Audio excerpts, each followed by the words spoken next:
atonal music, a kind of a confusing topic, very weird, very different. It's a very different style of thinking from a music standpoint. Really, we're talking like maybe in 1900s, 1910, 1911. During this period beforehand, we had Wagner in Germany. He was really making some beautiful pieces of music, just beautiful symphonies. He started using more dissonant tones, chords and tones. What I mean by that is a technical major chord is like a 1-3-5. It's a very happy chord, and you can throw other notes in there in a scale, make them sound more dissonant. You can throw in a 4 of the scale, and it wants to resolve to that 3. It's a weird body thing where your brain just needs it to resolve. They started using more of those chords. It was a very different style. And a guy by the name of Arnold Schoenberg took that and said, well, what is tone? What is this tone of dissonance and stuff? Let's just take tone out of the entire equation.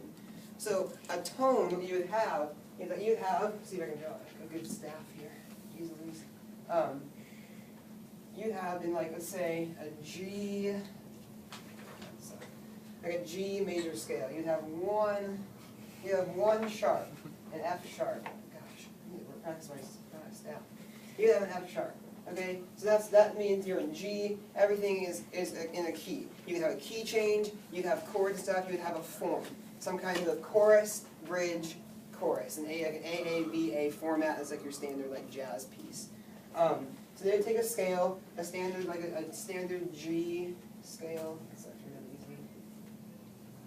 Standard G scale is out of the way with one F sharp. So that's an eight tone scale. We took the 8 tones and said, well, let's throw out scales, throw out keys, and let's just make it atonal, which means to have no tone. He doesn't like that term, Schoenberg, because he thinks that it still has a tone. But it was a very different style of thinking because he took a scale, he took a key, and he took it out. He took it out of the picture and said, let's make all 12 tones be in the music the same amount of time. So let's take the really close notes together and put it all there. So every single note in a chromatic scale, all 12 of them, he wanted them equal times. This is called the 12-tone technique. He used it a lot in his music. So that's the difference between that tonal and atonal, is that you have a key that you could listen to the tone, you could sing to it. You could have some kind of like a scat solo to it because it's very obvious what the key is, you can hear it. And atonal music changes all the time. There's no set parameters. It's very free. It's very open, like a free jazz feel. So that's really the basis of this thinking. It really came from the historical times around then, because we had World War I going on. That was a very big change. Very modern, first kind of modern war, one of the biggest wars of World War. So that it really came out. This kind of music came out of the times and what was going on then. Though it is no tone. Pieces have had tone in them, which is kind of confusing. When I was talking to an expert, he was saying, Brent Edstrom from Widmer University, he talked about how atonal music can't have tone. And so I want you to listen to this. This is from a piece that Schoenberg wrote. And it has tone to it, but it's still not, So you hear the tone. It's that's one of his symphony pieces. It has a tone. It's very melodic. It's very light and fluffy. But then you wait 2 more minutes into the song, and you get something like this coming in like 4 seconds.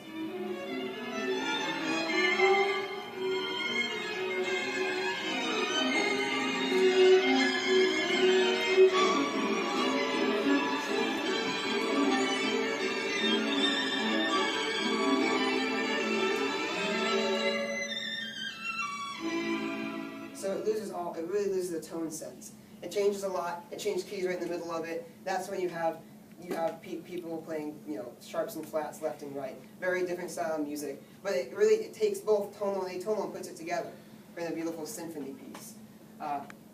Schoenberg was a piano player. He's a pianist. He's a great piano player. So most of the things that were very atonal, he wrote on piano. He wrote just some crazy stuff. From the same song, he has 2 parts here. First one, like this one, you can hear it. It's all chromatic. It's all very close together. It's weird. You know what I mean? It's kind of has a mysterious feel, like you might hear like a horror movie or something, you know? And that's really what it's used for today. It just gets crazier and crazier. And this is all written out. There's an entire page of music that's written out with tons of rests and sharps and flats, and you have these very different style of thinking through this process. It's almost like the person had no idea how to play piano, went to piano, and just like, okay, let's just play some piano, and you start banging on the piano.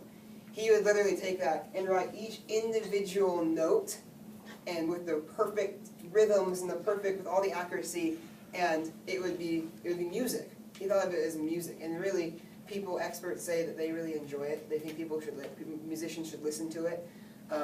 It just revolutionized the thinking of music. They think, we just learned for the past, years, hundreds, centuries, that music has this form, it has a key, you play in the key, you change key, you play in that key.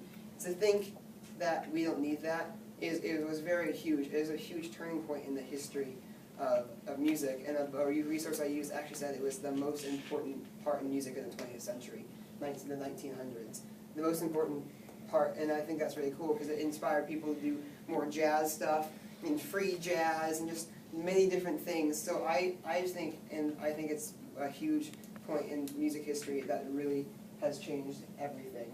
So yeah, atonal music, Arnold Schoenberg, 1911. He wrote his first piece when he was 10 years old.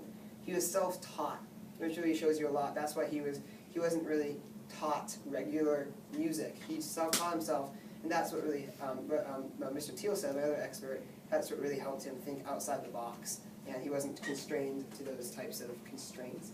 So yeah, atonal music, turning point in history, guys, listen to it. It will blow your brain, make you want to bang your head against the wall.